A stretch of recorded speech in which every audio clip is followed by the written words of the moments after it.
de la vidéo du jour. Y a-t-il une bonne personne? Peut-on espérer rencontrer la bonne personne avec qui partager sa vie? Pour ceux qui ne me connaissent pas, je m'appelle Véronique Bachelet. J'accompagne en psychothérapie des couples depuis plus de 17 ans.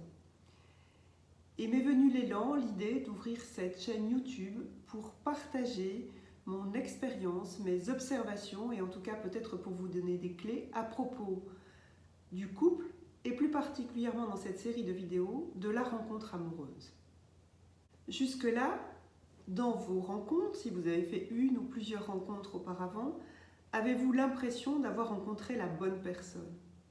D'une manière assez générale, quand on rencontre quelqu'un et que voilà, on est dans le début de cette relation amoureuse, eh bien on est persuadé que c'est la bonne personne pour nous.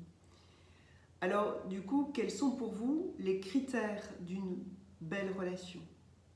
Alors quelques exemples, hein. Est-ce que c'est vivre des moments ensemble?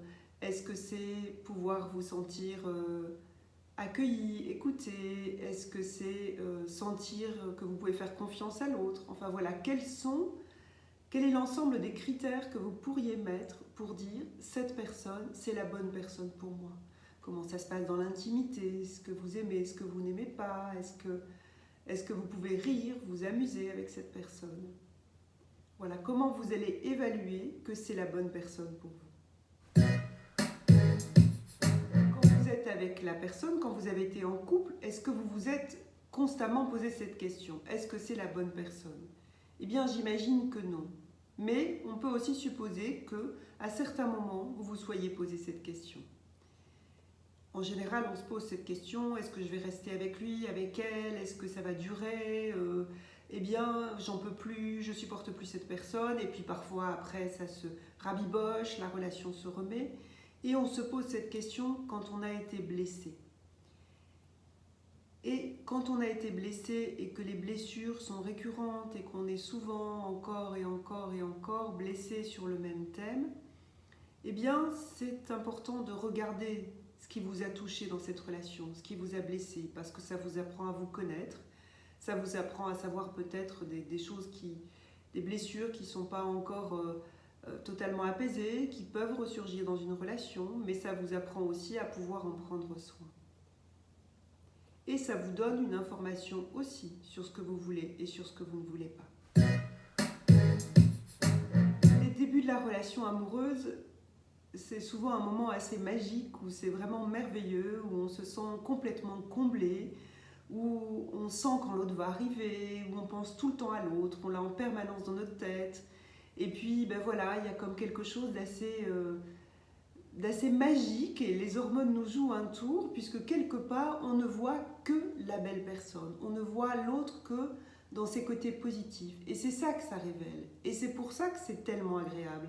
Parce que l'autre vient nous renvoyer toute notre lumière, tout ce qu'il y a de beau en nous. Et on renvoie aussi à l'autre toute notre lumière. En même temps, dans cette période-là, on a aussi un peu cette tendance à pas forcément se montrer tel qu'on est et à plutôt vouloir montrer les beaux côtés de qui on est. Alors on verra que c'est important aussi d'apprendre à ne pas montrer que les bons côtés de qui on est, parce que si on n'est que dans ces bons côtés de qui on est, quand la relation va durer, et si elle dure, ça risque de devenir assez inconfortable et difficile. Et après alors, que se passe-t-il? Eh bien après, on commence peut-être à voir les défauts de la personne. Et puis, on se dit, ah tiens, ça me va pas, ça me dérange. Et puis l'autre voit aussi nos défauts. Et puis les voyant, eh bien l'un l'autre, on commence à se pointer ses défauts. Donc à dire, ça va pas, ou quand tu fais ça, j'aime pas, ou bien à lancer des petites piques, ou à faire des petites remarques. Et à ce moment-là, si on fait de plus en plus de remarques, si on est de plus en plus insatisfait, s'il y a de l'ennui qui arrive, et ben la relation commence à prendre un tournant un peu difficile, un peu compliqué, parce que dans cette étape précédente où on était merveilleux, où on était beau, ben tout d'un coup, pouf, ça fait comme une grosse déception, parce que waouh, ce que j'ai cru, ce que j'ai espéré, ben finalement, c'est peut-être plus cette personne aussi idéale que ça. Alors est-ce que ça c'est vrai? Est-ce que ça l'est pas? eh bien, on va voir que dans le point suivant, qu'il y a vraiment un focus à avoir sur qui on est et comment on peut être vraiment totalement soi. Dans une belle relation de couple, dans une relation de couple qui est harmonieuse, qui est fluide, qui est joyeuse, qui est vivante, eh bien, chacun peut vraiment être qui il est. Chacun peut se déposer, chacun peut échanger, chacun peut interagir avec à la fois ses zones d'ombre et ses zones de lumière. Donc à la fois avec le beau et à la fois aussi avec la partie qu'on pourrait qualifier des parties de soi qu'on n'aime pas vraiment. Et le couple a cette fonction d'ailleurs, parce que l'autre, voilà, il nous connaît vraiment bien et il voit effectivement ce qu'il y a de beau, mais il voit aussi tous nos défauts. Et peut-être que l'autre voit nos défauts un peu plus qu'on ne les voit soi-même. Donc ça vient être révélé dans la relation. Et souvent, ça vient aussi appuyer, ça vient aussi créer les blessures, ça vient faire souffrir. Et donc il est important vraiment de regarder ces zones d'ombre, de les accepter de soi à soi, l'un et l'autre, et aussi de pouvoir du coup accepter l'autre tel qu'il est. Et ben oui, on passe des moments ensemble et les moments qu'on passe ensemble, ils ne sont pas toujours parfaits. Parfois, il y a des choses qui viennent déranger, parfois il y a des choses qui viennent faire mal. Et à ce moment-là, c'est vraiment intéressant de revenir à soi chacun, de s'accepter tel que l'on est, et finalement de continuer à grandir ensemble.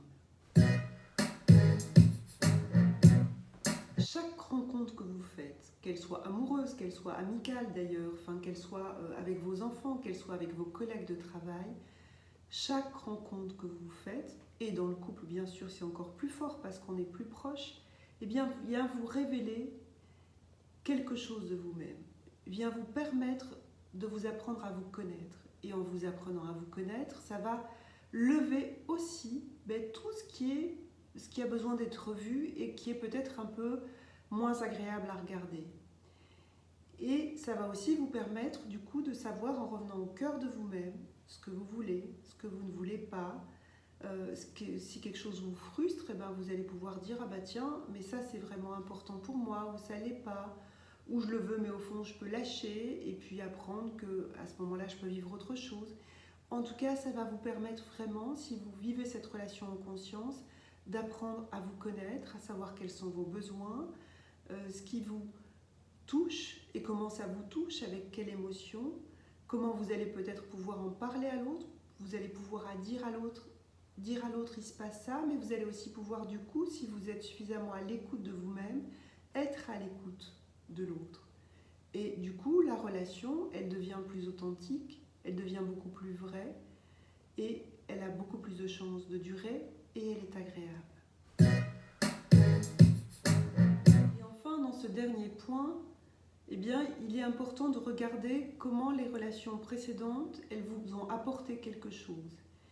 Et comment, à travers ces relations, vous avez pu dire, ça, voilà, c'était une période de ma vie et ça a été juste et bon pour moi de vivre ça. Et puis maintenant, c'est plus ça que j'ai envie de vivre. Mais c'est ça, c'est de cette façon-là, c'est cette partie-là que j'ai envie plutôt d'explorer et j'ai peut-être besoin de plus de ceci ou de plus de cela ou de moins de ceci ou de moins de cela. Enfin, de voir que vraiment, d'être en conscience de ce que vous ont apporté vos relations précédentes et de quelque part, vous allez pouvoir réaliser vraiment ce que vous voulez aujourd'hui et comment vous voulez vivre votre relation et comment la relation qui est là, vous allez en prendre soin. Si dans une précédente relation, par exemple, vous n'avez pas suffisamment fait attention à l'autre, vous allez vous rendre compte que là, c'est important de faire attention à l'autre avant qu'il ait envie de s'en aller. Voilà les pistes que vous pourriez regarder pour vivre une relation et pour quelque part sentir, voir si la personne que vous avez en face de vous est la bonne personne. Et ça, vous allez le sentir peut-être, et ce sera la conclusion, voilà, est-ce que vous vivez avec cette personne des moments de joie? Est-ce que vous avez envie de partager du temps ensemble? Est-ce que vous sentez que vous pouvez être vraiment qui vous êtes avec cette personne? Est-ce que vous sentez que c'est léger, que c'est joyeux, que c'est fluide? Est-ce que vous sentez que quand c'est compliqué, la personne est là pour vous épauler? Et chacun va trouver ses propres critères pour sentir si c'est la bonne personne. En conclusion, je pourrais dire que chaque personne que vous avez rencontrée, au moment où vous l'avez rencontrée, était la bonne personne pour vous. Et puis, le temps passe et peut-être que vous restez avec cette personne toute votre vie. Ça, c'est aussi quelque chose de possible et que vous évoluez ensemble. Mais peut-être que ce ne sera pas le cas. Et si ça n'est pas le cas, eh bien oui, c'est possible de rencontrer une personne qui vous corresponde. Et plus vous allez vivre votre relation de conscience, plus vous allez être présent à vous-même et présent à l'autre, plus ce sera une relation qui sera satisfaisante. Voilà, alors j'espère que cette vidéo vous a plu, qu'elle vous a apporté quelques pistes. Vous pouvez me suivre sur ma chaîne YouTube, vous y abonner, liker la vidéo. Vous pouvez aussi me retrouver sur Instagram, Équanime Véronique Bachelet. Je vais mettre prochainement en place des programmes pour les personnes qui désirent se rencontrer et vivre une belle relation. Je vous donnerai des informations prochainement sur ce sujet. À bientôt!